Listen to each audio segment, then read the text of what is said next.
나타난 비행물체 같은 걸 타고 지구에 도착할까? 우리가 우주 한 구석에서 보내온 희미한 신호를 포착하게 될까? 아니면 우리가 너무 늦게 움직여서 고대 외계 문명의 잔해만 발견하게 될까? 오늘 이 시간엔 외계와의 만남에 대해 알아보자.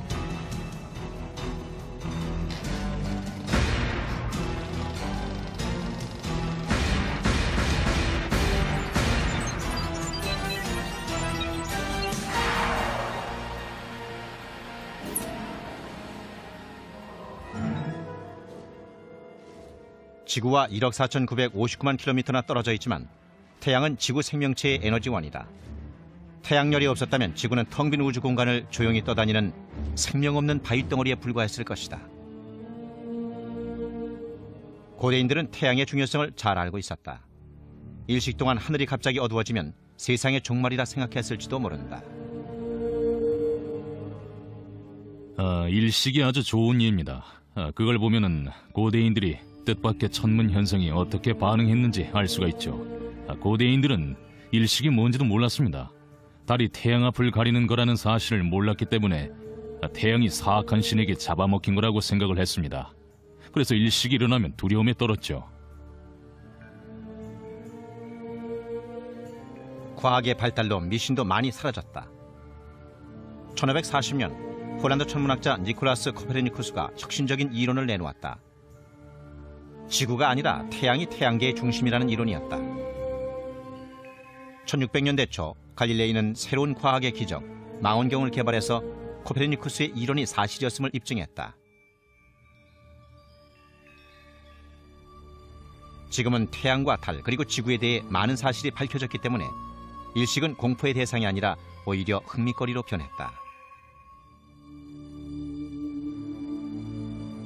1991년 7월 11일 멕시코시티 시민들이 거리로 몰려 나온 이유도 20세기의 가장 긴 일식을 보기 위해서였다.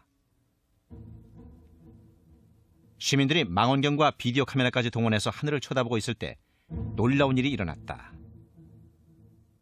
사람들이 일식을 기다리고 있을 때 UFO가 하늘에 나타났습니다.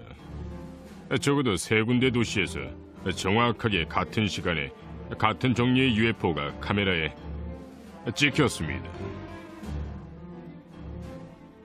오후 1시 25분이 되자 하늘이 어두워지고 기온도 뚝 떨어졌다. 그런데도 멕시코시티 하늘에 이상한 물체는 여전히 떠 있었다. 시사 프로그램의 프로듀서였던 하이미 모사는 방송에 쓸 UFO 비디오를 찍었다. UFO들은 같은 시간에 세 군데 도시에서 비디오에 찍혔다. 테이프들은 곧 논란을 불러일으켰다.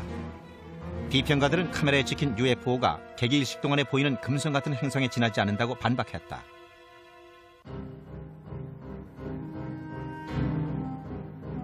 (1991년 7월) 말 모사는 방송에 나와 더 많은 UFO 비디오가 필요하다고 말했다. 그의 시청자들은 로스 비엘란테스 델 시에로, 즉 하늘 관측자들이란 모임을 결성했다. 멕시코 전역에 수십 개의 관측자 그룹이 생겼습니다. 덕분에 우린 멕시코 하늘을 아주 효율적으로 관측할 수 있었죠. 멕시코에서만 적어도 8,000에서 10,000개 정도의 비디오 테이프가 모였습니다. 사상 최고였죠. 물론 전부 다 UFO는 아니었습니다. 기상 관측용 기구도 있었죠. 비행기도 있었고요. 하지만 대다수가 아마 10에서 15% 정도가 진짜로 신비한 비행 물체였습니다. 설명하기 힘든 물체였습니다. 이 비디오에 찍힌 물체는 상공을 맴돌고 뒤로도 움직인다. 새나 항공기 혹은 기상 관측용 기구가 일반적으로 보여주는 움직임과는 다르다.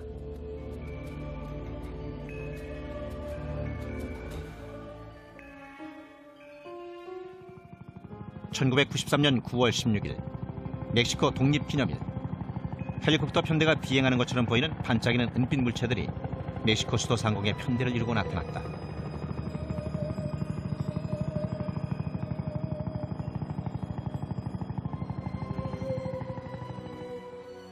몇 건의 UFO 목격담이 멕시코시티에서 80km 떨어져 있는 활화산 포포카테푸틀 근처에서 보고됐다. 멕시코 정부는 폭발 상황을 지켜보기 위해서 화산에 카메라를 장착해놓고 있었다. 1999년 6월 카메라가 UFO의 사진을 찍었다. 멕시코 비디오 중에는 상공을 맴도는 여러 대의 비행 물체를 찍은 것도 있다. 편대 대형이 1952년 7월에 미국에서 촬영된 것과 비슷해 보인다. 그러나 과학적 비교는 아직 이루어지지 않았다. 증거물로 보이는 것들이 굉장히 많이 있지만 아직 분석 과정을 거치지 못했습니다. 비디오가 진짜 UFO를 찍은 건지, 정체가 뭔지, 혹은 속임수는 아닌지, 행성이나 항공기를 찍은 건 아닌지 알아내려면 시간이 좀 걸릴 겁니다. UFO 비디오에 대해서는 보다 많은 연구가 필요합니다. 지금은 멕시코 비디오 중에 설명할 수 없는 것처럼 보이는 것들이 몇 개 있지만 곧 그들이 비행접이라는 걸 증명할 수 있을 겁니다. 뭔지 모른다와 외계 우주선이야 라는 말은 다릅니다. 섣불리 결론을 내리지 않겠습니다. 그럼 안 되죠. 정체를 알 수 없는 그런 존재라 해도 전통적인 설명을 무시해서는 안 된다고 생각합니다. 멕시코의 UFO 목격담 중에서 이 비디오처럼 큰 반향을 불러일으킨 것은 거의 없다. 이 테이프는 많은 사람들이 보는 가운데 찍은 것으로 역사상 목격자가 가장 많은 UFO 목격 사건일 것이다. 1994년 1월 1일 멕시코 시티 전체가 움직임을 멈췄습니다. 정말 그랬어요. 차를 타고 가던 사람들도 차를 세우고 하늘을 쳐다봤습니다. 수백만 명이 UFO를 봤어요. TV에도 방송됐고 라디오에서도 방송됐습니다. 멕시코시티 모든 신문도 그 일을 대서특필했고요. 굉장한 일이었죠. 그건 멕시코에 비행 물체들이 있다는 사실을 보여주는 사건이었어요. 멕시코인들이 놀란 건 다른 나라 사람들은 아무도 멕시코에서 무슨 일이 일어났는지 몰랐다는 사실입니다. 1992년부터 계속되어 온 UFO 목격 열기는 수많은 UFO 비디오 테이프의 등장과 제이미 모산 같은 기자들 때문에 더욱더 유명해졌다.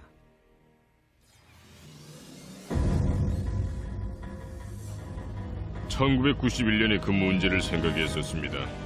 제가 정말 그 일을 원하는지, UFO 같은 시끄러운 문제에 개입하고 싶은지 말입니다. 하지만 진실은 진실입니다. 진실은 추구하면 찾을 수 있습니다. 위험 따윈 문제가 아니에요. 저널리스트로서 사상 최고의 특종을 터뜨리고 싶었습니다. UFO가 바로 그 특종이죠. 위험하긴 해도 특종을 잡으려면 용감해져야 합니다. 그 많은 가치가 있거든요. 가치 말이에요.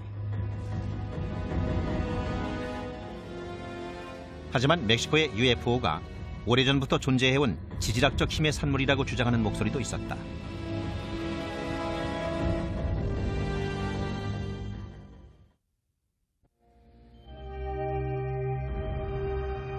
UFO는 수십 년 동안 지구인들과 숨바꼭질을 해왔다.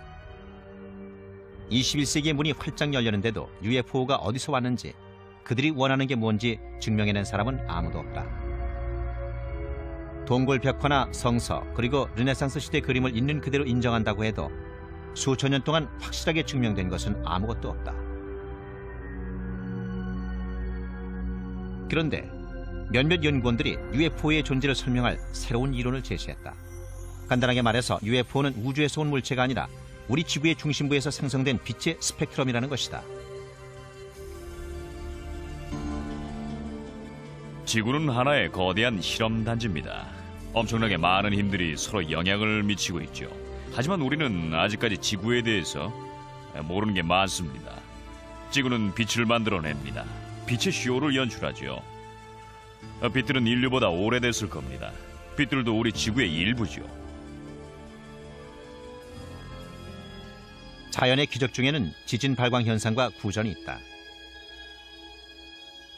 과학자들은 진동 전후 땅속에서 분출된 가스가 갑자기 대기 중에서 점화되어 불꽃을 일으킬 때 지진 시에 발광 현상이 일어난다고 믿고 있다.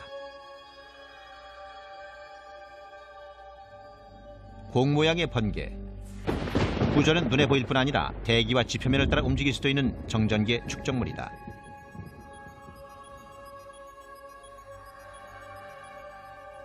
그러나 UFO를 연구해온 사람들은 그 같은 자연현상으로는 소수의 UFO 목격 사건만 설명할 수 있을 뿐이라고 말한다. 오래전부터 보고되어 온 수십만 건의 UFO 목격 사건의 종류를 살펴보면 그 중에는 물론 합당한 조건과 합당한 장소, 합당한 시간에 들어맞아 설명이 가능한 사건들도 있기는 합니다. 하지만 목격 사건의 대부분은 그런 조건에 맞지 않아요. 논쟁이 계속되고 있는 가운데 다른 종류의 자연현상이 UFO로 오인되고 있다는 말이 나왔다. 지구의 반사광이라 불리는 현상이다. 지구의 반사광은 특성 면에서 좀 다릅니다. 지진 발광 현상과 구전보다는 오래 지속되죠. 그리고 계곡이나 산 같은 특정한 지역에서 자주 나타납니다. 예를 들어서 중국의 우타샨산과 오마이산에는 지구의 반사광이 일어나기 때문에 세워진 절들도 있습니다. 그 절들을 지은 사람들은 반사광을 불법의 발현이라고 생각했었죠.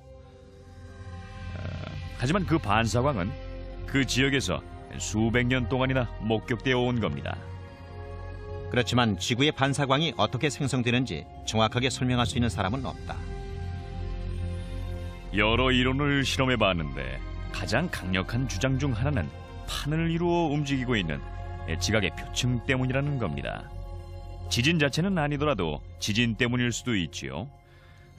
지각의 표층 때문에 힘의 장이 생성되고 그 때문에 우리가 아직은 잘 이해를 못하고 있지만 플라즈마가 만들어지는 거죠. 자연현상 지지자들은 전리기체인 플라즈마가 그동안 널리 알려진 UFO 목격담 대부분을 설명할 수 있다고 생각한다. 예를 들어보죠. 캐스케이드 산맥을 날았던 케네스 아놀드의 경우를 생각해보면 그는 발광체 9개를 봤습니다. 당시 캐스케이드 산맥은 구조 지질학적으로 불안정한 곳이었습니다. 당시 기록을 보면 최대 규모의 지진이 일어났다고 적혀 있어요.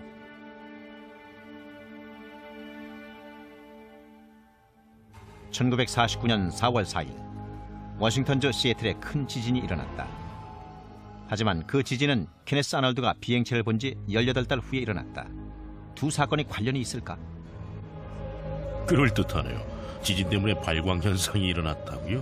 네, 사람들은 비행 접시 주위에서 발광 현상을 목격하기도 합니다. 하지만 둘은 인과관계가 전혀 없습니다. 그러나 지구의 반사광 이론에 의하면 대규모의 플라즈마가 UFO와 비슷하게 보이는 것도 사실이다. 플라즈마에 대해 재미있는 사실은 밤에 빛을 발한다는 겁니다. 밤하늘에서 빛이 나죠. 그런데 낮에는 그냥 빛을 반사해서 금속처럼 보입니다. 하지만 빛을 반사하고 금속처럼 보인다고 해서 플라즈마와 UFO를 동일시할 수 있을까? 모든 걸 자연현상이라고 한다면 그 특별한 능력은 다 뭐죠? 하늘을 맴돌고 급강하했다가 다음 순간 급상승해서 시야에서 사라집니다. 그런 건 우리가 모르는 기술입니다. 절대로 자연현상이 아니에요. 우리가 모르는 아주 이상한 물체입니다. 지구의 반사광 플라즈마 같은 자연현상들이 UFO로 오인받기 위해서는 아주 특별한 능력을 보였어야 했을 것이다. 1980년에 벤트워터스 공군 기지에서 일어난 목격 사건이나 1967년에 캐나다 어촌 세강 사건이 좋은 예다. 플라즈마도 물 위에 착륙할 수 있고 물속에서 목격된 적도 있습니다. 처음부터 땅속에 있었던 것처럼 땅에서 솟아오르는 것도 있고요. 그리고 어떤 건 땅 위에 있고 어떤 건 언덕 너머로 사라졌다가 다시 나타나서 땅으로 내려오기도 합니다. 자연현상 지지자들에 의하면 지구의 반사광이 UFO를 설명하는 최고이자 유일한 방법이다. 우리가 지구의 반사광과 그에 관련된 현상에 대해 전부 다 안다면 양자 물리학이나 그리고 플라즈마 물리학은 비약적인 발전을 할 겁니다. 아마도 단숨에 10년 정도는 쉽게 건너뛸 수 있을 거예요.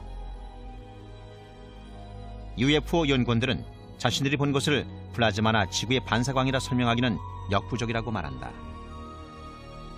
지구의 반사광이나 플라즈마 혹은 구전이나 다른 자연현상의 특성을 살펴볼 필요가 있습니다. 어떻게 움직이고 어떤 색깔이고 크기는 어떻게 되죠? 지상에 착륙했던 비행 접시는 지름이 3m에서 9m는 됩니다. 하지만 플라즈마는 보통 이 정도밖에는 안 돼요. 양쪽의 특성을 주의 깊게 살펴보는 게 중요합니다. 서로를 관련시켜 설명하려면 모든 게 일치해야 되니까요. 놀랄 일은 아니지만 멕시코시티 UFO 목격담 열기 역시 똑같은 논쟁에 휘말려왔다. 포포카 테프들 화산 근처에서 이상한 빛들이 여러 개 나타났다. 그리고 이상한 빛들이 목격되기 시작한 그 순간에 오랜 세월 잠들어 있던 화산이 갑자기 활동을 시작했다.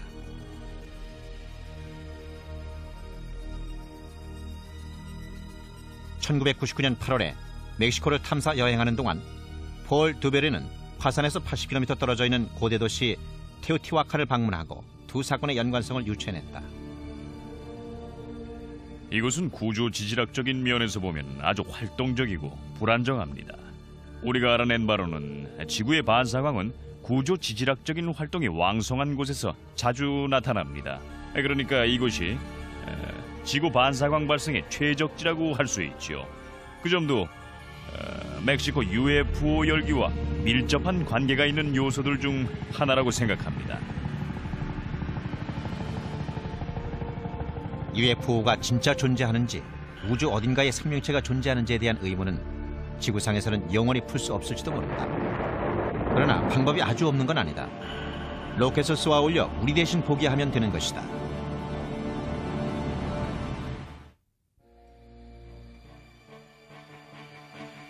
고대에는 비록 전기의 축복을 받진 못했지만 그 대신에 한 가지 특별한 보상이 있었다.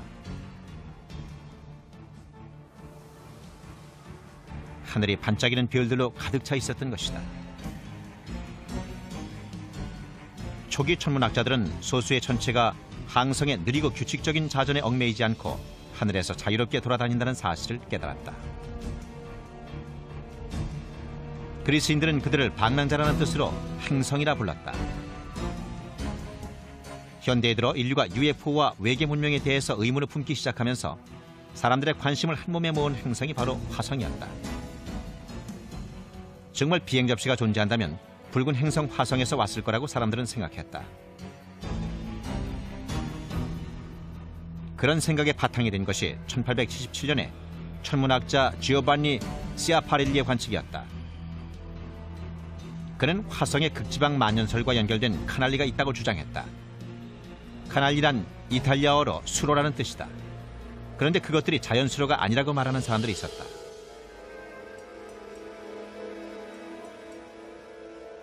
로월이라는 미국 천문학자는 그 수로들이 외계 문명에 의해서 인공적으로 만들어진 수로라고 생각했습니다. 그리고 그는 화성을 광범위하게 연구해서 그런 구조물을 만든 화성의 문명에 대해 책도 여러 권 썼죠. 그래서 많은 사람들이 화성인들과 교신하는 법에 대해 생각하게 됐습니다. 화성인이 실제로 존재한다는 사람들의 믿음은 1938년 10월 라디오 앞에 모여 앉은 3,200만 지구인을 엄청난 공포로 몰아넣었다. We interrupt our program of dance music to bring you a special bulletin from the Intercontinental Radio News. At least 40 people, including 6 state troopers, lie dead. 수백만 명이 H.G. 웰스의 라디오 드라마를 진짜라고 믿었다. 화성인의 공격을 다룬 드라마 세계의 전쟁은 전 세계를 공포로 몰아넣었다. 드라마 연출자 오슨 웰즈는 자기 작품이 어떤 결과를 낳을지 예상하지 못했다. I'm of course surprised that the H.G. Wells classic, which is the original for many fantasies about invasions by mythical monsters from the planet Mars, had such an immediate and profound effect upon radio listeners. 사람들이 화성 이야기에 매료돼 있는 동안 로버트 고다드라는 미국 과학자는 화성으로 가는 방법을 연구하고 있었다.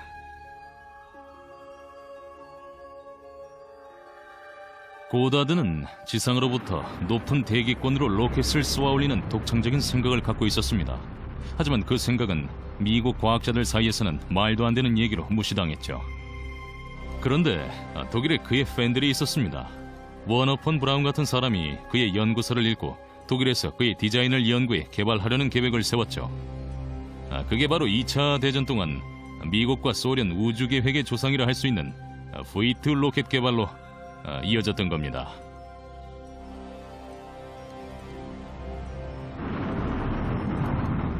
(1975년) 미국의 바이킹 우주선이 발사되면서 화성 탐사라는 인류의 오랜 꿈이 드디어 실현됐다. 그리고 착륙선이라 알려진 차량이 1976년 7월 20일에 화성 표면에 착륙했다. 바이킹1은 화성 표면에도 지구의 달 표면처럼 운석 구덩이가 많이 있다는 것을 보여주었다. 그리고 아주 오래전에 화성에도 생명체가 존재했었다는 사실을 알려주는 증거도 발견됐다. 개인적으로는 화성에도 초기엔 상당량의 대기가 있었고 표면에는 물도 있었을 거라 생각을 합니다. 그 물이 우리가 보는 강의 수로와 계곡을 이뤘겠죠. 모두 굉장히 오래되지만요. 아마 30억 년 이상은 됐을 겁니다.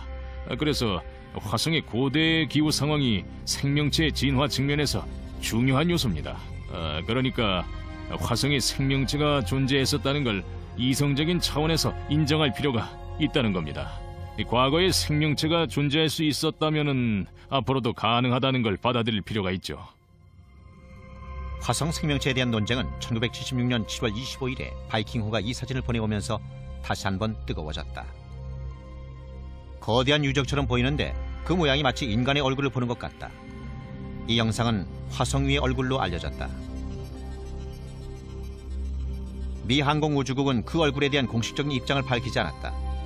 때문에 지금도 바이킹 프로젝트에 관여했던 사람들은 화성 문명의 발굴을 은폐했다는 비난을 받고 있다. 어느 정도의 가능성만 있었다면은 분명히 세상에 공개했을 겁니다. 우리가 보고 있는 사진 이상의 것만 있었다면 말이에요. 그럼 우리도 유명해졌겠죠. 우리도 고대 화성 문명의 증거를 찾았다고 알리고 싶었습니다. 누구나 그럴 거예요. 사실 뭔가 발견하긴 했었죠. 대원들이 착륙선 근처 표면에서 표석 하나를 보고 있었는데 표석에 우리 대원 이름 이니셜이 써있는 것 같았어요. 표석은 착륙선에서 3m쯤 떨어져 있었죠. 미 항공우주국은 최근 10년 내에 화성 궤도를 도는 동시에 표면에도 착륙할 기기를 만들고 있다. 2018년에는 화성에 우주 비행사들을 보내기 위해서다. 하지만 최근의 발견 덕분에 과학자들은 지구에서도 화성 연구를 할 수 있게 됐다. 1980년대와 90년대 동안 미 항공우주국은 남극 대륙에서 10여 개의 운석을 채취한 후 그들이 화성에서 날아온 작은 조각이라는 놀라운 발표를 했다. 물론 이상하실 겁니다. 어떻게 지구에서 발견된 돌이 화성에서 온 것일까요? 이유는 이렇습니다. 우린 바이킹호의 착륙선을 이용해서 화성 대기의 화학적 성분을 실제로 측정했었습니다. 그런데 그 돌들을 분석한 결과 화성 대기에 화학적 성분이 들어있었습니다. 지구의 대기가 아니라 화성의 대기가 포함되어 있었기 때문에 화성에서 왔다는 걸 알게 된 겁니다. 과학자들은 그 돌들이 1600만 년 전 소행성이 화성 표면에 충돌했을 때 화성에서 떨어져 나온 것이라고 생각한다. 그 운석들이 지구로 날아와 13,000년 후에 지구에 떨어졌다는 것이다. 다른 세계에서 날아온 돌들을 모아서 분석한 후 연구원들은 몇 가지 놀라운 사실을 발표했다. 그 돌 중 하나가 몇몇 과학자들이 화성 미생물의 증거가 들어있다고 주장했던 화성 운석이었습니다. 그 주장에 대해선 과학자들 사이에서도 말이 많았어요. 요즘은 회의적인 쪽으로 의견이 흐르고 있는 것 같지만요. 돌을 연구한 대부분의 과학자들은 현미경을 통해서 봤던 것이 생명체가 아니라 비생물학적 과정에 의해서 생성된 거라고 생각을 합니다. 하지만 아직도 소수의 과학자들은 화학적, 구조학적 면에서 볼 때 그들이 미생물일지도 모른다고 생각을 합니다. 아직 가능성은 열려 있어요.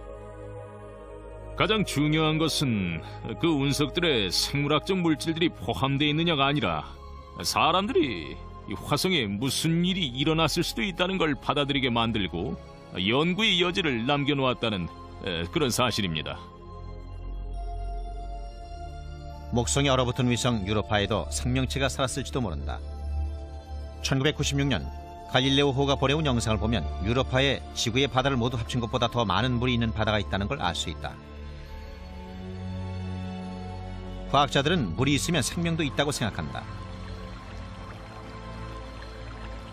바닷속에서 화산 활동이 있었을 수도 있고 그 화산 활동으로 물이 없어지지 않았을 수도 있습니다. 그게 사실이라면은 지구에서 일어나는 여러 종류의 생물학적 시스템과 비슷한 일들을 생각해 볼 수도 있죠. 이론적이긴 해도 과학자들로 하여금 유로파 같은 곳에 대해서 더 많은 걸 알고 싶어하는 욕구를 가지게 만듭니다. 결과적으로 행성 탐사 연구는 지구에만 생명체가 살고 있는 건 아니라는 사실을 부각시켰고, 따라서 UFO가 존재할지도 모른다는 가정을 가능하게 만들었다. 덕분에 은하계와 우주에도 생명체가 있다고 믿는 사람들의 믿음이 한층 더 강해졌어요. UFO의 존재 가능성을 보여주는 예가 여러 개 나타났으니까요. 그래서 우주 계획이 더 중요해진 겁니다. 인간이 해온 일 중에 가장 중요한 일인지도 몰라요. 머나먼 우주에서도 생명체를 발견할 수 있으리라는 가능성에도 불구하고 최근에 로켓 기술이 먼 우주 탐사에 걸림돌이 되고 있다. 여행 기간이 너무 오래 걸린다는 게 문제다. 보이저 2호는 인류가 만든 가장 빠른 우주선이지만 태양계 외곽까지 거리의 절반에 불과한 천왕성까지 가는데 9년이나 걸렸다.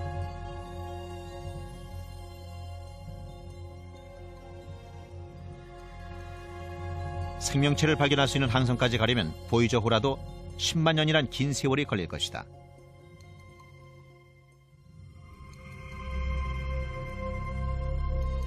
그런 현실에 맞서서 과학이 외계 문명에 도달할 수 있는 다른 방법을 찾아냈다. 우주 공간을 향해 고감도의 무선 안테나를 설치해서 외계 문명과 교신하게 되길 기다리는 것이다.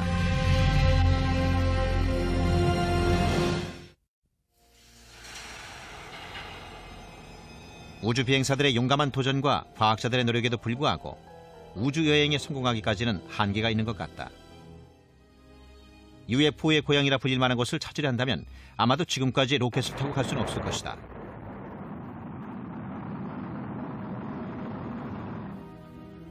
머나먼 우주를 탐사하기 위해서 연구원들은 지금 100년 전만 해도 생각지도 못했던 첨단 기술인 무선 교신에 눈길을 돌리고 있다.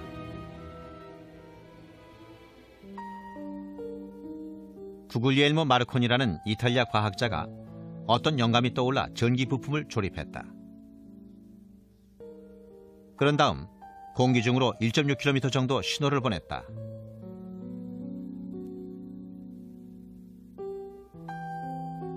마르코니는 자신의 발명품을 개량해서 1901년 태서양을 건너 최초의 라디오 방송을 전송할 수 있었다. 크리스토퍼 콜럼버스는 보내는 데 석 달이 걸린 메시지를 눈 깜짝할 사이에 보낼 수 있게 된 것이다. 몇십 년도 안 돼 라디오는 일상생활의 중심이 됐다. 스포츠, 정치, 오락, 그리고 상업 분야에도 큰 혁명이 일어났다. 모두 공기 중을 마술처럼 여행하는 소리와 음악덕이었다.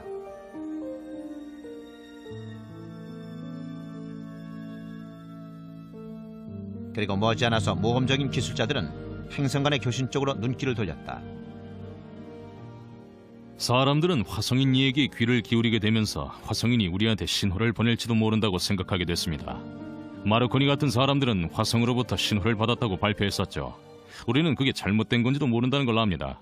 그 사람들에겐 지금 우리가 알고 있는 외계 신호에 대한 지식이 전혀 없었으니까요. 이건 휘파람 부는 사람이라고 불리는 신호인데 번개가 만드는 작품입니다. 번개가 지구 대기 때문에 형태가 바뀌어서 휘파람처럼 들리는 이상한 신호를 만들어내는 겁니다. 이렇게요. 인공신호처럼 들리지만 아닙니다. 지금도 은하계 우주 간의 교신을 엿드는 작업은 계속되고 있지만 훨씬 더 강력한 수신기가 필요하다. 이것은 전파 망원경으로 태양계 밖에서 오는 희미한 신호를 찾아서 우주 공간을 향하고 있다. 어떤 물리학자들은 전파 망원경으로 다른 행성의 지능적인 생명체와 교신할 수 있을지도 모른다고 생각한다. 매사추세츠주 캠브리지에 있는 하버드 대학에는 우주의 생명체를 찾는 데 필요한 지구 최고의 건파기가 실험실에서 업데이트되고 있다. 건파기가 외계에 생명체가 있는가 하는 인류의 가장 오래된 의문을 풀어줄 것이다.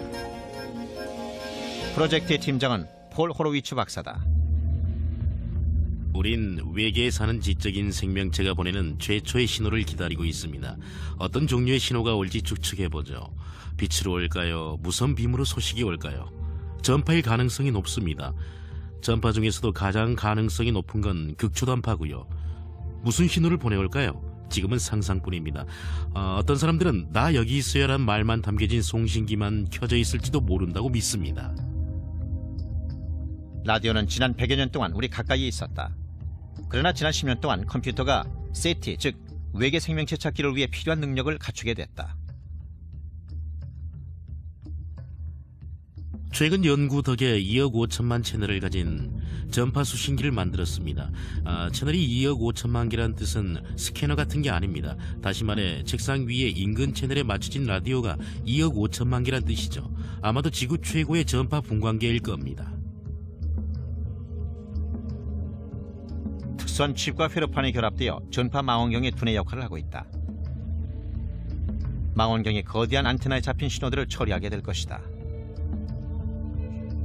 우린 연구에 25.2m짜리 전파 망원경을 쓰고 있습니다.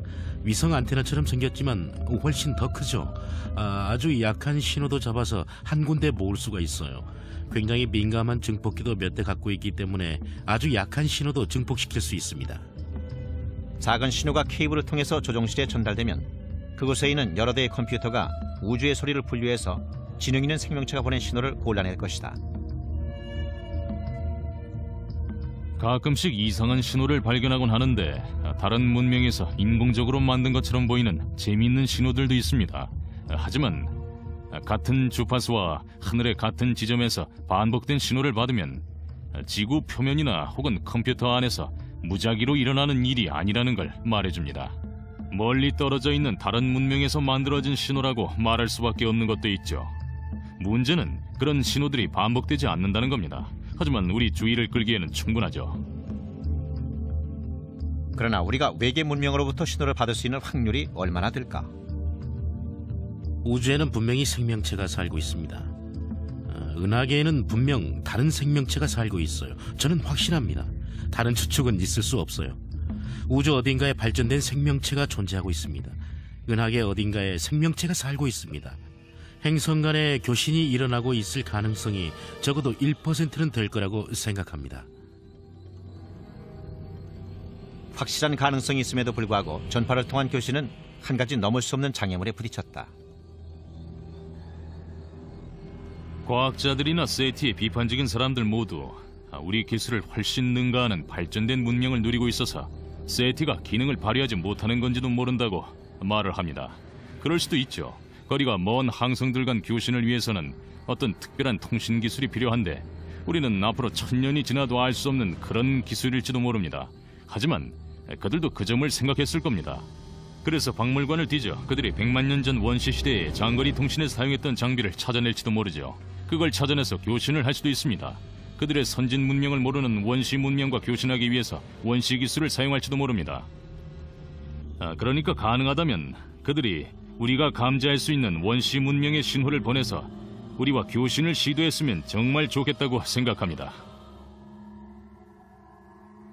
언젠가 그런 시나리오가 현실화되면 우리는 외계의 생명체와 교신할 수 있게 될 수도 있다. 호로위츠 박사는 언젠가 세티가 우주에 사는 다른 지적인 생명체로부터 메시지를 받게 될 거라고 믿는다.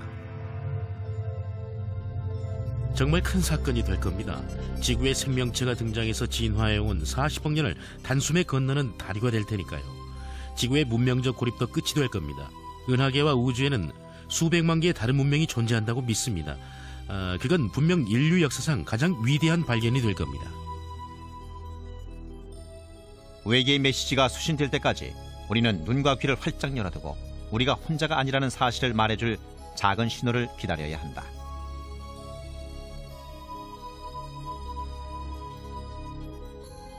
그러나 1980년대에 활동했던 UFO 연구원들 중에는 외계 방문객들이 연락을 취했다는 증거가 우리 지구상에 많이 남아있다고 믿는 사람들도 있었다.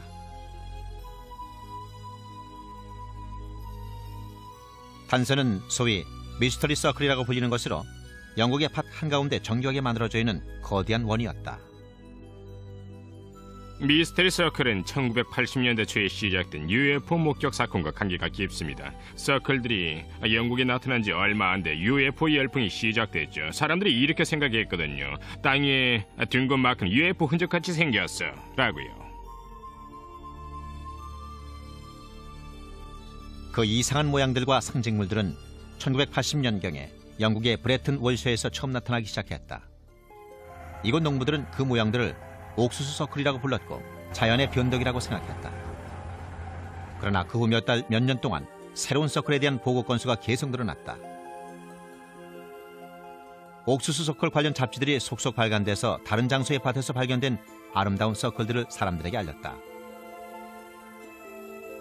스스로를 곡식주의자들이라고 부르는 연구원들도 이상한 모양들의 비교 분류에 참여해서 공통점을 연구했다. 그렇지만 옥수수 서클이 외계인이 방문했다는 증거일까? 그 미스터리를 풀기 위해서 영국에 있는 상업영화사가 1991년에 윌셔에 있는 옥수수밭을 밤에 몰래 감시했다. 영화 제작자들이 놀라운 발견을 한 곳이 바로 이곳이다. 열감지 장비들이 서클 안에서 인간과 비슷한 희미한 우주인 형상이 움직이는 걸 알아냈다. 그 형상들은 진짜 인간이었다. 그들은 더그 바우어와 데이브 촐이라는 영국인들이었다. 더그와 데이브는 수많은 미스터리의 원인이 되었던 복잡한 모양 수십 개를 자신들이 그렸다고 주장했다. 두 사람이 말하는 서클에는 두 사람 이름의 이니셜인 D자가 둘 서명돼 있었다. 우리가 1978년에 만든 서클들은 칼로 빵을 자르는 것처럼 옥수수를 잘라서 만든 겁니다. 우리가 그랬어요. 그때부터 그걸 만들기 시작했습니다.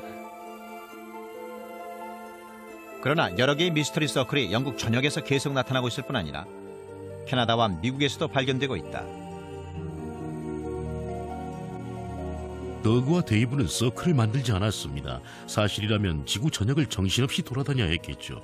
그렇다고 UFO와의 연결고리를 발견했다고 말하는 건 아닙니다. 비행 접시가 미스터리 서클을 만드는 걸 봤다고 하는 사람들도 없고요.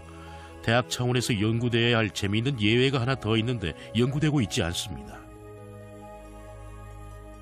미스터리 서클이 아니더라도 대부분의 UFO 연구원들은 설명이 불가능한 사진들과 목격자들의 증언이 UFO가 진짜로 존재하며 규칙적으로 지구를 방문하고 있다는 걸 증명한다고 믿고 있다.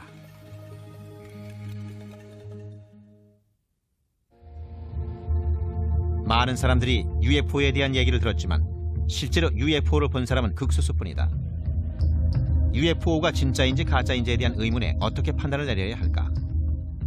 그런 결정을 내리려면 배심원처럼 증거물을 판단해서 인류가 당면하고 있는 중요한 문제에 대해 결정을 내려야 한다. UFO가 누군가의 속임수거나 잘못된 관측의 산물일 수도 있다. 그러나 그들이 진짜 존재한다면 어딘가에서 왔을 것이다. 우주는 무한한 가능성을 안고 있다. 우주 어딘가에 생명체가 있다면 인류가 태어나기 오래전부터 존재했을 것이다. 실제로 생명체가 있을지도 모르는 행성을 가진 것으로 여겨지는 한 쌍의 항성 제타 리티큘라이는 나이가 지구보다 10억 년은 더 먹은 것으로 알려져 있다. 우리가 잊지 말아야 할 사실은 우리 기술의 역사가 100년 정도밖에 안 됐다는 겁니다. 제타 리티큘라이인들은 우리보다 10억 년 앞섰습니다. 최소한도로 줄여서 그들이 우리보다 100만 년 앞섰다고 생각해보죠. 아니, 더 줄여서 10억 년은 모두 무시하고 10,000년만 앞섰다고 생각해봅시다.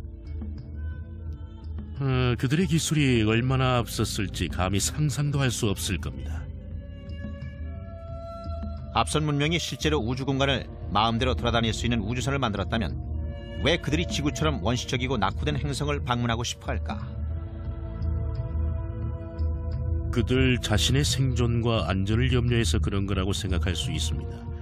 2차 세계대전 말에 외계 방문객들 눈에 3가지 사인이 보였는데 종족 분쟁에 목숨을 거는 지구라는 원시 행성이 그들 신경에 거슬렸는지도 모릅니다.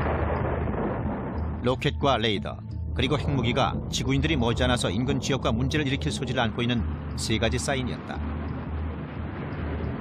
우주에 다른 문명이 존재한다면 아마도 그들은 우리 지구에서 위협이 될 만한 발전이 일어나는지 감시할 필요를 느꼈을 것이다. 서방 세계 공군 기지나 극비 핵시설에서 UFO가 굉장히 많이 목격되었습니다.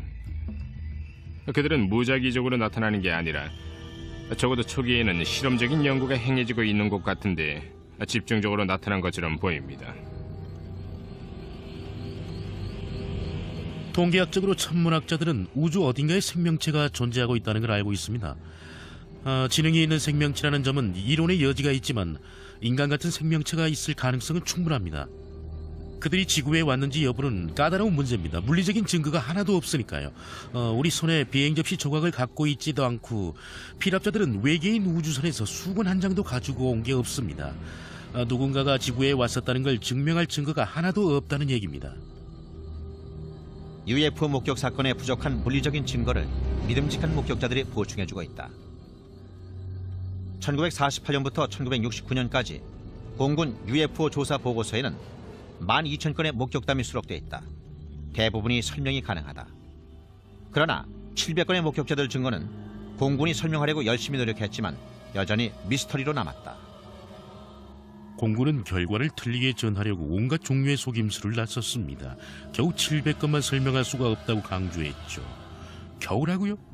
제가 암 치료제를 찾고 있고 12,000개의 화학약품을 실험했는데 700개만 효능이 있었다면 치료제가 없다고 할 수 있을까요?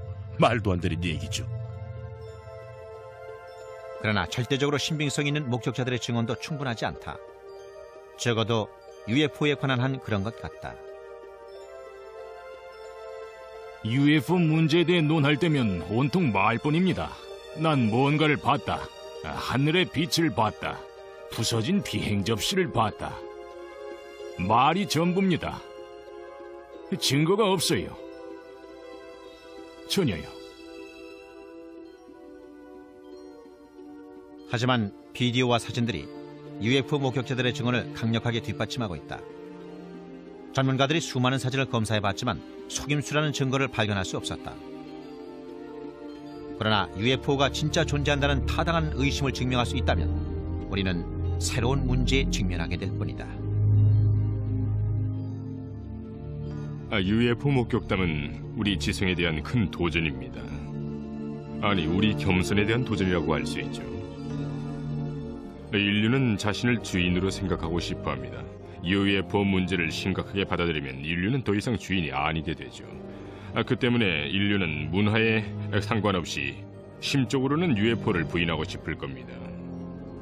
감정적으로 처리할 방법을 모르니까요. 외계인을 지적인 존재로도 생각하지 않습니다. UFO는 언젠가 F-117기보다 훨씬 더 진보되고 이상하게 보이는 극비 전투기로 밝혀질지도 모른다. 아니면 새떼나 기상판청용 기구 같은 것으로 증명되어 마녀나 큰 바다뱀을 믿은 선조들처럼 훗날 웃음거리가 될 수도 있다. 물론 UFO가 겉으로 보이는 것처럼 우리가 모르는 세계에서 온 외계 우주선일 가능성도 있다. 그때까지 UFO에 대한 진실은 보는 사람의 판단에 맡길 수밖에 없을 것 같다.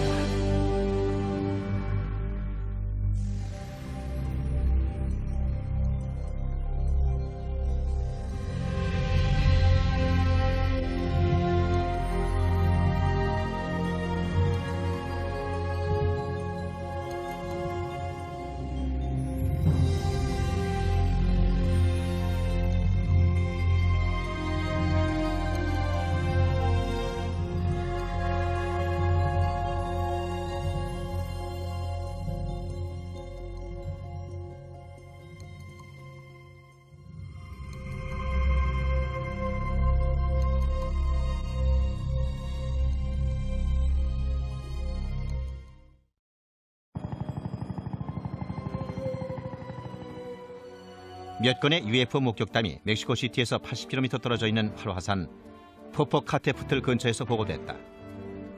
멕시코 정부는 폭발 상황을 지켜보기 위해서 화산에 카메라를 장착해놓고 있었다. 1999년 6월 카메라가 UFO의 사진을 찍었다. 멕시코 비디오 중에는 상공을 맴도는 여러 대의 비행물체를 찍은 것도 있다. 편대 대영이 1952년 7월에 미국에서 촬영된 것과 비슷해 보인다. 그러나 과학적 비교는 아직 이루어지지 않았다. 증거물로 보이는 것들이 굉장히 많이 있지만 아직 분석 과정을 거치지 못했습니다.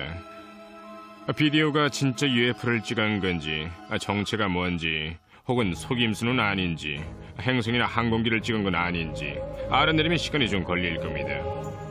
UFO 비디오에 대해서는 보다 많은 연구가 필요합니다. 지금은 멕시코 비디오 중에 설명할 수 없는 것처럼 보이는 것들이 몇 개 있지만 곧 그들이 비행 접시라는 걸 증명할 수 있을 겁니다. 뭔지 모른다와 외계 우주선이야라는 말은 다릅니다. 섣불리 결론을 내리지 않겠습니다. 그럼 안 되죠. 정체를 알 수 없는 그런 존재라 해도 전통적인 설명을 무시해서는 안 된다고 생각합니다. 멕시코의 UFO 목격담 중에서 이 비디오처럼 큰 반향을 불러일으킨 것은 거의 없다. 이 테이프는 많은 사람들이 보는 가운데 찍은 것으로 역사상 목격자가 가장 많은 UFO 목격 사건일 것이다. 1994년 1월 1일 멕시코 시티 전체가 움직임을 멈췄습니다. 정말 그랬어요.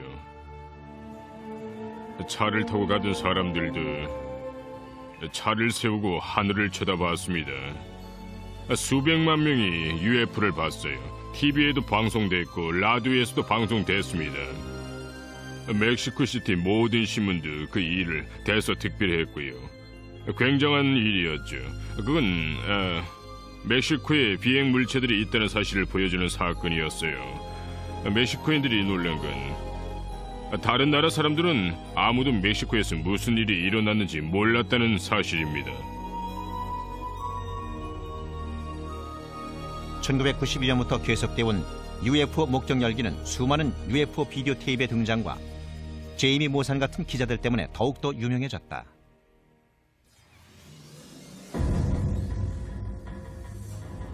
(1991년에) 그 문제를 생각했었습니다.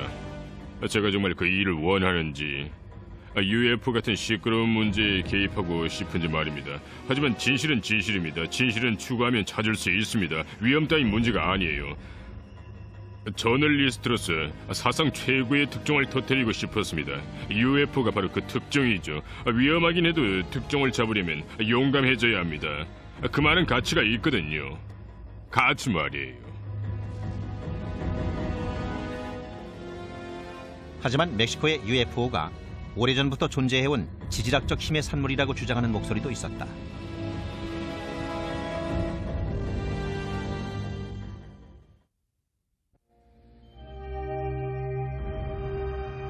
UFO는 수십 년 동안 지구인들과 숨바꼭질을 해왔다. 21세기의 문이 활짝 열렸는데도 UFO가 어디서 왔는지, 그들이 원하는 게 뭔지 증명해낸 사람은 아무도 없다. 동굴 벽화나 성서, 그리고 르네상스 시대 그림을 있는 그대로 인정한다고 해도 수천 년 동안 확실하게 증명된 것은 아무것도 없다. 그런데 몇몇 연구원들이 UFO의 존재를 설명할 새로운 이론을 제시했다.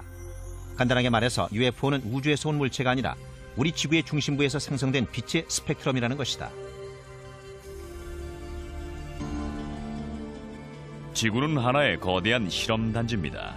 엄청나게 많은 힘들이 서로 영향을 미치고 있죠. 하지만 우리는 아직까지 지구에 대해서 모르는 게 많습니다. 지구는 빛을 만들어냅니다. 빛의 쇼를 연출하죠. 빛들은 인류보다 오래됐을 겁니다. 빛들도 우리 지구의 일부죠. 자연의 기적 중에는 지진 발광 현상과 구전이 있다.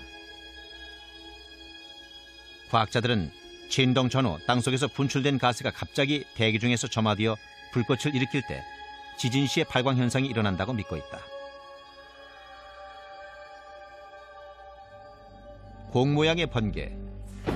구전은 눈에 보일 뿐 아니라 대기와 지표면을 따라 움직일 수도 있는 정전기의 축적물이다. 지구의 반사광이나 플라즈마 혹은 구전이나 다른 자연현상의 특성을 살펴볼 필요가 있습니다. 어떻게 움직이고 어떤 색깔이고 크기는 어떻게 되죠? 지상에 착륙했던 비행 접시는 지름이 3m에서 9m는 됩니다. 하지만 플라즈마는 보통 이 정도밖에는 안 돼요. 양쪽의 특성을 주의 깊게 살펴보는 게 중요합니다. 서로를 관련시켜 설명하려면 모든 게 일치해야 되니까요. 놀랄 일은 아니지만 멕시코시티 UFO 목격담 열기 역시 똑같은 논쟁에 휘말려왔다. 포포카 테프들 화산 근처에서 이상한 빛들이 여러 개 나타났다. 그리고 이상한 빛들이 목격되기 시작한 그 순간에 오랜 세월 잠들어 있던 화산이 갑자기 활동을 시작했다.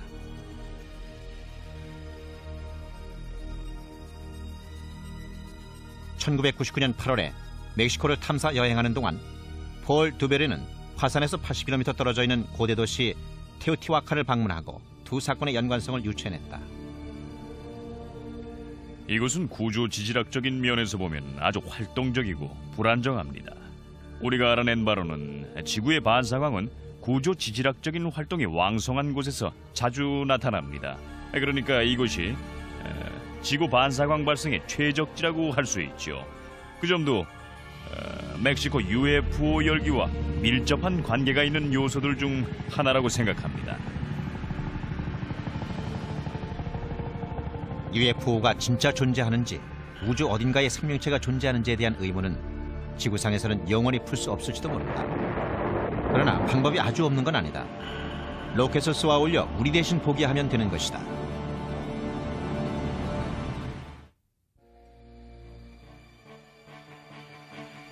고대에는 비록 전기의 축복을 받진 못했지만 그 대신에 한 가지 특별한 보상이 있었다. 하늘이 반짝이는 별들로 가득 차 있었던 것이다. 초기 천문학자들은 소수의 천체가 항성의 느리고 규칙적인 자전에 얽매이지 않고 하늘에서 자유롭게 돌아다닌다는 사실을 깨달았다. 그리스인들은 그들을 방랑자라는 뜻으로 행성이라 불렀다. 현대에 들어 인류가 UFO와 외계 문명에 대해서 의문을 품기 시작하면서 사람들의 관심을 한몸에 모은 행성이 바로 화성이었다. 정말 비행 접시가 존재한다면 붉은 행성 화성에서 왔을 거라고 사람들은 생각했다. 그런 생각에 바탕이 된 것이 1877년에 천문학자 지오반니 시아파렐리의 관측이었다. 그는 화성의 극지방 만년설과 연결된 카날리가 있다고 주장했다. 카날리란 이탈리아어로 수로라는 뜻이다. 그런데 그것들이 자연수로가 아니라고 말하는 사람들이 있었다.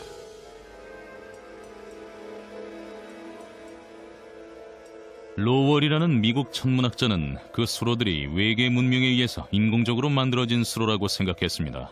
그리고 그는 화성을 광범위하게 연구해서 그런 구조물을 만든 화성의 문명에 대해 책도 여러 권 썼죠. 그래서 많은 사람들이 화성인들과 교신하는 법에 대해 생각하게 됐습니다. 화성인이 실제로 존재한다는 사람들의 믿음은 1938년 10월 라디오 앞에 모여 앉은 3,200만 지구인을 엄청난 공포로 몰아넣었다. We interrupt our program of dance music to bring you a special bulletin from the Intercontinental Radio News. At least 40 people, including 6 state troopers, lie dead. 수백만 명이 H.G. 웰스의 라디오 드라마를 진짜라고 믿었다. 화성인의 공격을 다룬 드라마 세계 전쟁은 전 세계를 공포로 몰아넣었다. 드라마 연출자 오슨 웰즈는 자기 작품이 어떤 결과를 낳을지 예상하지 못했다. I'm of course surprised that the H.G. Wells classic, which is the original for many fantasies about invasions by mythical monsters from the planet Mars, had such an immediate and profound effect upon radio listeners. 사람들이 화성 이야기에 매료돼 있는 동안 로버트 고다드라는 미국 과학자는 화성으로 가는 방법을 연구하고 있었다.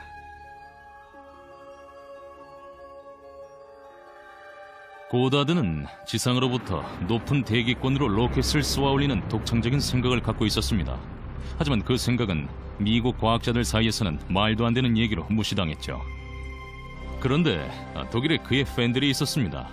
워너 폰 브라운 같은 사람이 그의 연구서를 읽고 독일에서 그의 디자인을 연구해 개발하려는 계획을 세웠죠. 그게 바로 2차 대전 동안 미국과 소련 우주계획의 조상이라 할 수 있는 V2 로켓 개발로 이어졌던 겁니다.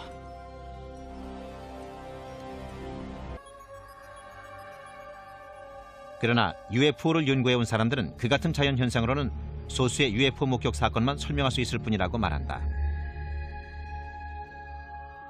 오래전부터 보고되어 온 수십만 건의 UFO 목격 사건의 종류를 살펴보면 그 중에는 물론 합당한 조건과 합당한 장소, 합당한 시간에 들어맞아 설명이 가능한 사건들도 있기는 합니다.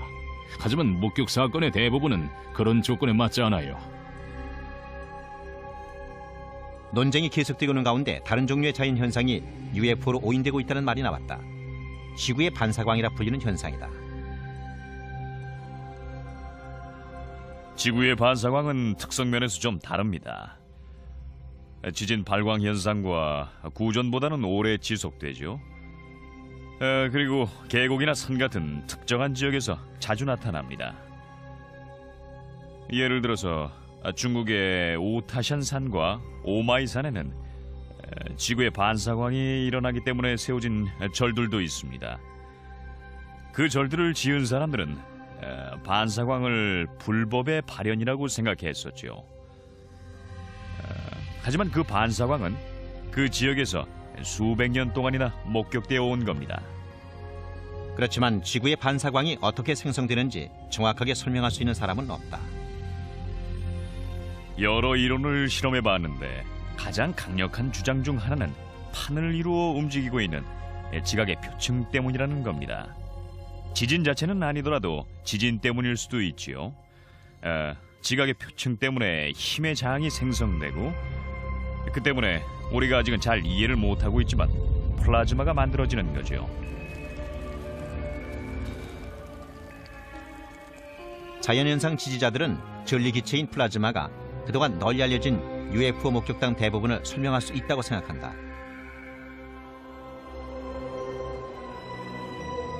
예를 들어보죠. 캐스케이드 산맥을 날았던 케네스 아놀드의 경우를 생각해보면 그는 발광체 9개를 봤습니다. 당시 캐스케이드 산맥은 구조 지질학적으로 불안정한 곳이었습니다. 당시 기록을 보면 최대 규모의 지진이 일어났다고 적혀 있어요.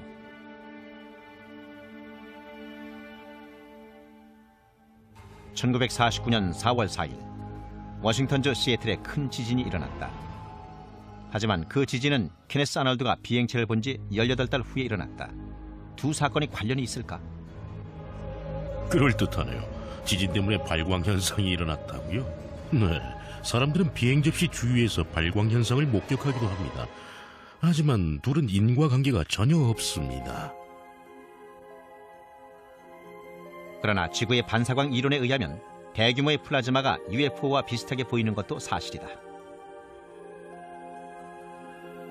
플라즈마에 대해 재미있는 사실은 밤에 빛을 발한다는 겁니다. 밤하늘에서 빛이 나지요. 그런데 낮에는 그냥 빛을 반사해서 금속처럼 보입니다. 하지만 빛을 반사하고 금속처럼 보인다고 해서 플라즈마와 UFO를 동일시할 수 있을까? 모든 걸 자연현상이라고 한다면 그 특별한 능력은 다 뭐죠?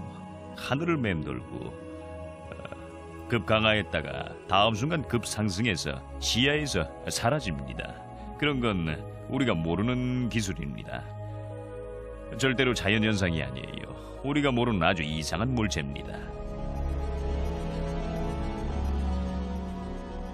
지구의 반사광 플라즈마 같은 자연현상들이 UFO로 오인받기 위해서는 아주 특별한 능력을 보였어야 했을 것이다. 1980년에 벤트워터스 공군 기지에서 일어난 목격 사건이나 1967년에 캐나다 어촌 세강 사건이 좋은 예다. 플라즈마도 물 위에 착륙할 수 있고 물속에서 목격된 적도 있습니다. 처음부터 땅속에 있었던 것처럼 땅에서 솟아오르는 것도 있고요. 그리고 어떤 건 땅 위에 있고 어떤 건 언덕 너머로 사라졌다가 다시 나타나서 땅으로 내려오기도 합니다. 자연현상 지지자들에 의하면 지구의 반사광이 UFO를 설명하는 최고이자 유일한 방법이다. 우리가 지구의 반사광과 그에 관련된 현상에 대해 전부 다 안다면 양자 물리학이나 그리고 플라즈마 물리학은 비약적인 발전을 할 겁니다. 아마도 단숨에 10년 정도는 쉽게 건너뛸 수 있을 거예요. UFO 연구원들은 자신들이 본 것을 플라즈마나 지구의 반사광이라 설명하기는 역부족이라고 말한다.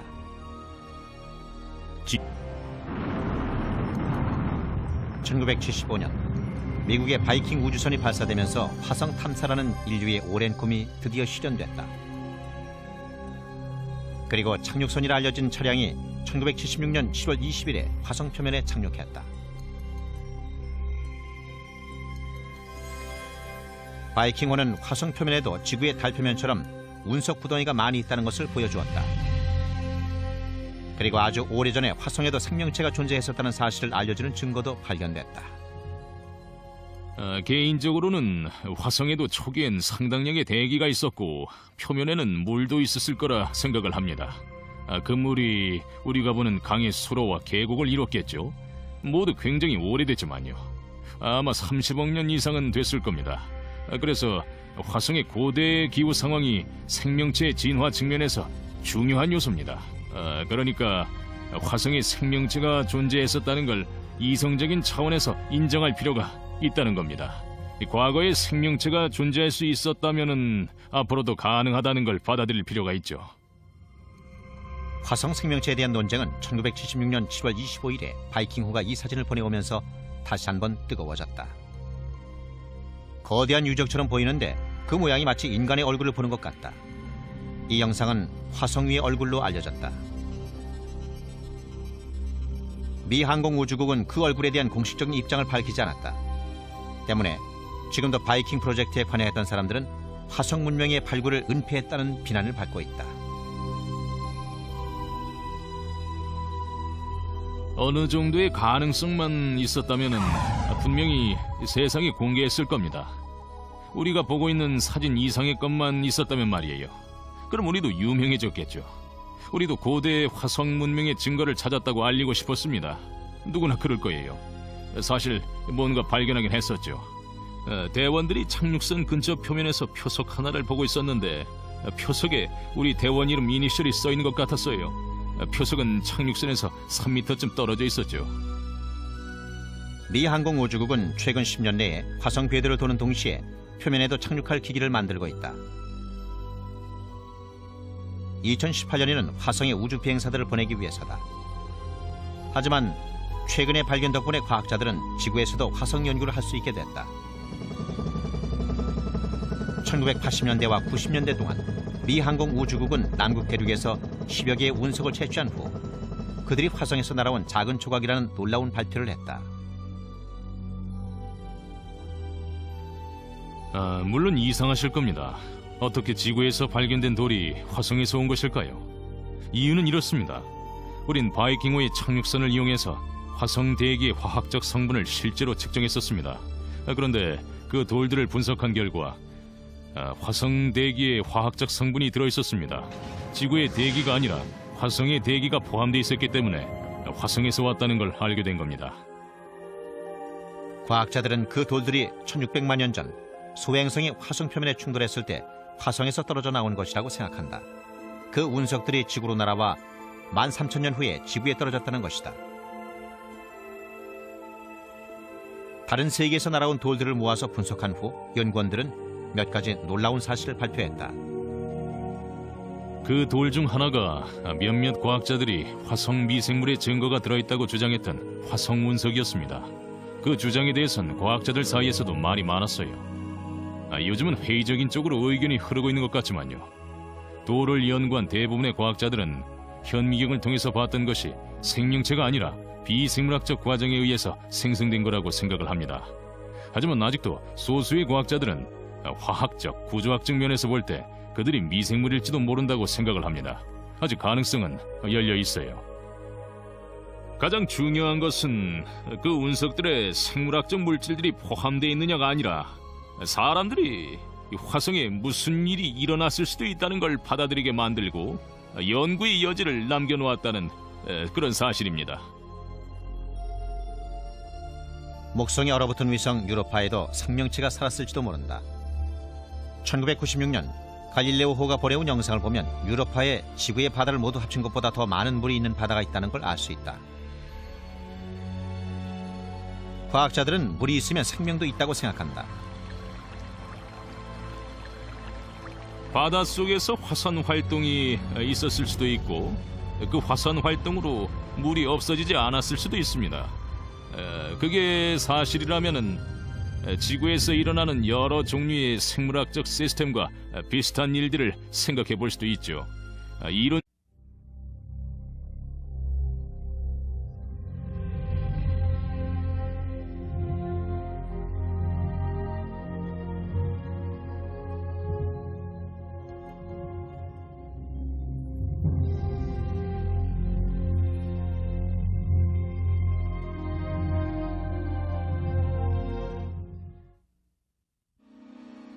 UFO.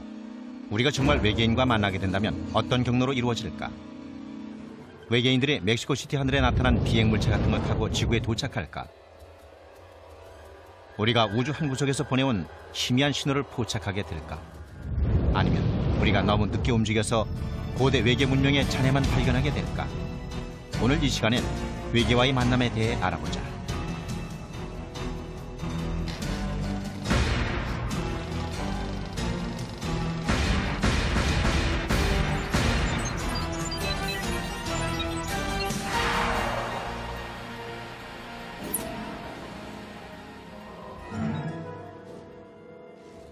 지구와 1억 4,959만 킬로미터나 떨어져 있지만 태양은 지구 생명체의 에너지원이다.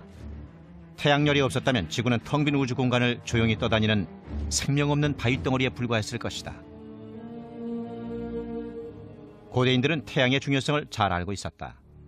일식 동안 하늘이 갑자기 어두워지면 세상의 종말이라 생각했을지도 모른다. 일식이 아주 좋은 예입니다. 그걸 보면은 고대인들이 뜻밖의 천문 현상이 어떻게 반응했는지 알 수가 있죠. 고대인들은 일식이 뭔지도 몰랐습니다. 달이 태양 앞을 가리는 거라는 사실을 몰랐기 때문에 태양이 사악한 신에게 잡아먹힌 거라고 생각을 했습니다. 그래서 일식이 일어나면 두려움에 떨었죠. 과학의 발달로 미신도 많이 사라졌다. 1540년 폴란드 천문학자 니콜라스 코페르니쿠스가 혁신적인 이론을 내놓았다. 지구가 아니라 태양이 태양계의 중심이라는 이론이었다.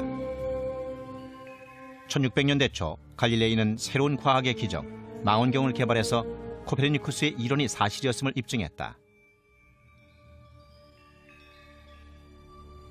지금은 태양과 달 그리고 지구에 대해 많은 사실이 밝혀졌기 때문에 일식은 공포의 대상이 아니라 오히려 흥미거리로 변했다.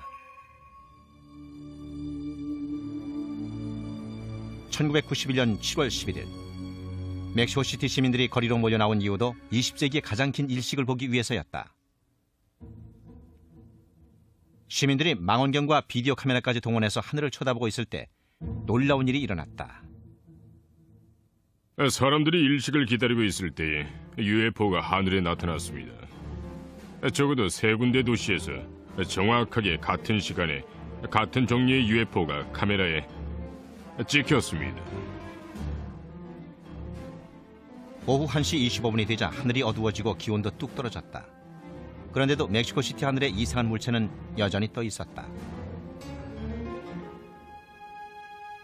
시사 프로그램의 프로듀서였던 하이미 모사는 방송에 쓸 UFO 비디오를 찍었다. UFO들은 같은 시간에 3군데 도시에서 비디오에 찍혔다. 테이프들은 곧 논란을 불러일으켰다. 비평가들은 카메라에 찍힌 UFO가 개기일식 동안에 보이는 금성 같은 행성에 지나지 않는다고 반박했다.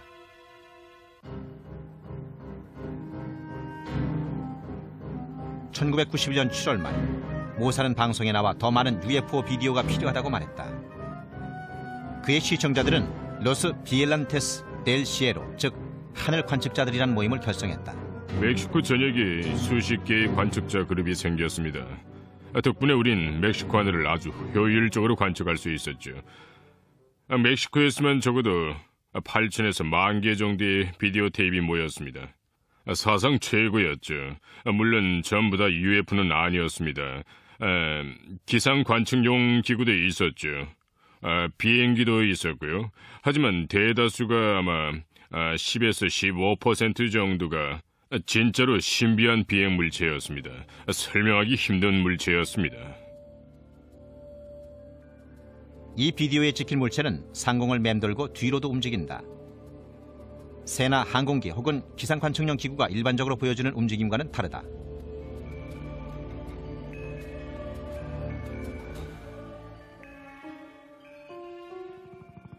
(1993년 9월 16일) 멕시코 독립기념일. 헬리콥터 편대가 비행하는 것처럼 보이는 반짝이는 은빛 물체들이 멕시코 수도 상공에 편대를 이루고 나타났다.